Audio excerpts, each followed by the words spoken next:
क्या आपने कभी सोचा है दोस्तों कि बदलते जमाने के साथ लोगों का रहन सहन तो बदल ही रहा है, साथ ही जीने का तरीका भी बदल रहा है।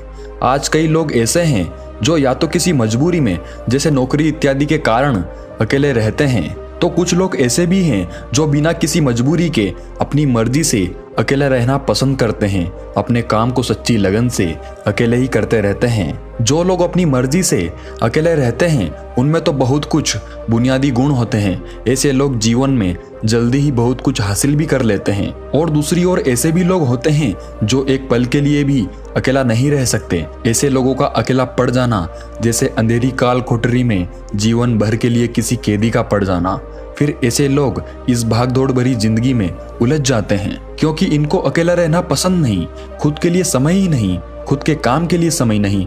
फिर ऐसे लोग यह सोच के पछताते हैं कि काश इस भागदौड़ भरी जिंदगी से दूर होके खुद के लिए समय निकाल लिया होता तो आज ऐसे दिन नहीं आते। पर अकेला रहना हर किसी के लिए वाकई आसान काम नहीं है दोस्तों। और अकेले रहने का ये मतलब भी नहीं है कि हम अपने घर बार, परिवार, रिश्ते नातों, मित्रों से दूर रहें। अकेले रहने की भी एक कला होती है जो आगे हम इस कहानी में जानेंगे। हम कैसे एकांत में रहकर अपने काम को, अपने सम्मान को, अपनी प्रतिष्ठा को, अपने उज्जवल भविष्य को कैसे आगे बढ़ा सकते हैं। हम अकेले रहने के उन 7 अमूल्य गुणों के बारे में भी जानेंगे। तो दोस्तों कहानी बहुत ही मजेदार है, ध्यान से सुनिएगा। इससे पहले कि आप इस कहानी में खो जाएं, इस चैनल को सब्सक्राइब जरूर कर लें। एक व्यक्ति एक गुरु के पास आया और बोला, गुरुदेव मेरे दुख का कारण क्या है। गुरु बहुत ही बड़े आत्मज्ञानी व्यक्ति थे। गुरु ने कहा, अपने आप को चीजों से चिपका लेना, चीजों को पकड़ लेना और उन चीजों के प्रति आसक्त होकर उसके पीछे भागना ही तुम्हारे दुख का कारण है। उस व्यक्ति ने गुरु का धन्यवाद किया और कहा, गुरुदेव आपने तो मेरी समस्या का समाधान कर दिया। मैं इतने दिनों से अपनी समस्या का समाधान चाहता था। आपका धन्यवाद गुरुदेव। यह कहकर वह व्यक्ति वहां से जाने लगा। गुरु ने कहा, पूरी बात तो सुन लो। उस व्यक्ति ने कहा, नहीं गुरुदेव, आपका इशारा मिल गया, बस वही काफी है। और समझदार को इशारा ही काफी होता है गुरुदेव। 1 महीने बाद वह व्यक्ति फिर से गुरु के पास आया। इस बार उस व्यक्ति का हाल बहुत बुरा था। वह बहुत दुखी था और सीधे गुरु के चरणों में गिर गया और कहा, गुरुदेव आपने जो कहा था मैंने वैसे ही किया, पर मुझे सुख नहीं मिला, मुझे तो और दुख मिल रहा है। गुरु ने उस व्यक्ति से पूछा, तुमने ऐसा क्या किया।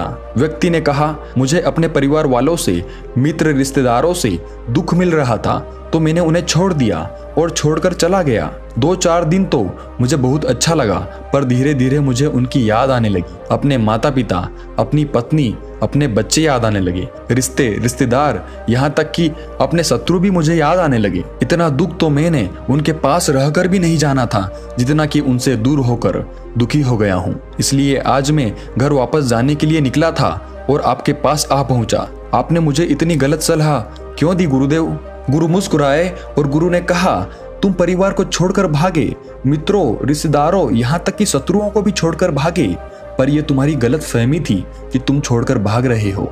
वास्तव में तो तुम उन्हें लेकर भाग रहे थे। व्यक्ति ने कहा, पर गुरुदेव मैं तो किसी को अपने साथ नहीं लाया। गुरु ने कहा, जो चीजें हमें दुख देती है वह कहीं बाहर नहीं होती, यहाँ तक कि जो हमें सुख देती है वह भी बाहर नहीं होती। यह सब परिवार वाले, रिश्तेदार, मित्र, शत्रु, यह कहाँ बसते हैं, यह सब हमारे मन में बसते हैं। और जब तुम भागे तो तुम अपने मन को साथ लेकर भागे और तुम्हारे मन में यह सब तुम्हारे साथ भागे, तो तुम इनसे कहीं दूर नहीं गए। जब जो चीजें मन में बसी हो और वह आसपास हो तो वह जो दुख देती है वह हमें बहुत लगता है, पर वह बहुत कम होता है। और जब हम इन चीजों से दूर हो जाते हैं, यानी छोड़कर भाग जाते हैं, तब मन उन चीजों को पाने के लिए फिर से प्रयास करने लगता है और तब यह चीजें बहुत ज्यादा दुख देती है, जैसे तुम्हें हो रहा है। व्यक्ति ने कहा, तो गुरुदेव मैं क्या करूं। चीजों के साथ रहूं तो दुख, चीजों को छोड़कर जाऊं तो दुख। क्या मैंने सिर्फ दुख उठाने के लिए ही जन्म लिया है। गुरु जोर से हंसे और कहा, यह बात बिल्कुल सत्य है। यहाँ सब सिर्फ दुख उठाने के लिए ही जन्म लेते हैं, पर यह भी सत्य है कि इन दुखों के पार सुख है और उन सुख के पार दुख है, फिर सुख और फिर दुख है। जिन चीजों में हमें सुख नजर आता है वह दुख देते हैं और जिनमें दुख नजर आता है वही सुख का कारण बन जाते हैं। उस व्यक्ति ने कहा, गुरुदेव, क्या इस सुख दुख के मायाजाल से बाहर निकलने का कोई रास्ता नहीं है? गुरु ने कहा, रास्ता तो है। अगर तुम इसी दुनिया में रहना चाहते हो, इन सब के साथ रहना चाहते हो, तो तुम्हें एक काम करना होगा। तुम ऐसे ही रहो जैसे कि तुम इस दुनिया में अकेले हो। सबके साथ रहो पर अकेले रहो। व्यक्ति ने कहा, पर गुरुदेव, यह कैसे हो सकता है? गुरु उस व्यक्ति को एक जगह पर ले गए जहां एक मेला लगा था और वहां बहुत भीड़ थी। गुरु ने कहा, देखो अपने आसपास, यहाँ किसी को जानते हो क्या? व्यक्ति ने कहा, नहीं, यहाँ तो कोई भी मेरी जान पहचान वाला नहीं है। गुरु ने कहा, क्या तुम यहाँ अकेले हो? व्यक्ति बोला, हाँ गुरुदेव, बिल्कुल अकेला हूँ। गुरु ने कहा, नहीं, तुम्हारे मन में कुछ चल रहा है, तुम अकेले नहीं हो। व्यक्ति ने कहा, हाँ, मैं जल्द से जल्द अपने घर जाना चाहता हूँ, अपनी पत्नी से, अपने बच्चों से, अपने माता पिता से मिलना चाहता हूँ, अपने मित्रों से मिलना चाहता हूँ, वही मेरे मन में चल रहा है। गुरु ने कहा, अब यह सब भूलकर आंखें बंद कर लो और अपना ध्यान यहाँ होने वाली आवाजों पर लगा दो। व्यक्ति ने ऐसा ही किया और जैसे ही उसने अपनी आंखें बंद की और सारा ध्यान वहां हो रही आवाजों पर लगा दिया, उसे एक अकेलापन, एकांत महसूस हुआ। उसे लगा कि वह इतनी बड़ी भीड़ में भी अकेला है। सभी आवाजों के ऊपर ध्यान लगाने के कारण किसी आवाज का कोई महत्व नहीं था, बस आवाजें थी और वह था। उसने अपनी आंखें खोली और कहा, गुरुदेव, यहाँ तो मैं बिल्कुल अकेला हूँ, सब है पर कुछ नहीं है। गुरु ने कहा, बस इसी तरह अकेला होना है तुम्हें। रहो सबके साथ पर भीतर से अकेले रहो। साथ में सब हो पर मन में कोई न हो। जिसने इस तरह से अकेला जीना सीख लिया, उसे कभी जीवन में दुख नहीं होते, उसे चीजें दुख नहीं देती, वह हर चीज में आनंद की प्राप्ति करता है। गुरु ने आगे कहा, महान सफलताएं अकेलेपन से ही शुरू होती है। अकेलापन ही हमें उनसे मिलाता है। अपने अकेलेपन को नकारात्मक मत समझना, बल्कि उसे एकांत समझकर खुद को जानने का प्रयास करो। जब तुम्हें एकांत पसंद आने लगे, तब इसका मतलब ये होगा कि तुम्हारा वास्तविक वजूद तुमसे मिलना चाहता है। इसलिए अपने इस एकांत प्रेम का सम्मान करो। गुरु बोले, मैं तुम्हें 7 ऐसी खूबियों के बारे में बताता हूँ जो अकेले रहने वाले लोगों में पाई जाती है और उन्हें दूसरों से अलग, बेहतर बनाती है।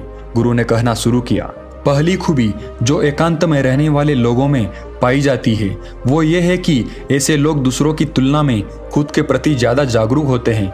वो खुद के स्वभाव और आचरण के बारे में ज्यादा गहराई से जानते हैं। ऐसा इसलिए होता है क्योंकि जब हम अकेले होते हैं तो हमें खुद के बारे में सोचने का काफी समय मिल जाता है, जिससे हम खुद के व्यवहार को अच्छे से समझ पाते हैं। एकांत में रहने वाले लोग खुद की कमजोरी और ताकत को भी अच्छे से जान पाते हैं, जिससे वो दूसरे लोगों की तुलना में किसी भी खराब परिस्थिति का सामना ज्यादा अच्छे से कर सकते हैं। गुरु ने कहा, अकेले रहने वाले लोगों की दूसरी खूबी है कि ये सकारात्मक सोच वाले लोग होते हैं। देखो, जब बहुत से लोग हमारे साथ होते हैं तो वहाँ एक दूसरे से तुलना, जलन, घमंड, लालच जैसे कुविचार अपने आप ही मन में आने लगते हैं और फिर इंसान इन विचारों के बस में आकर उल्टे सीधे काम करने लगता है।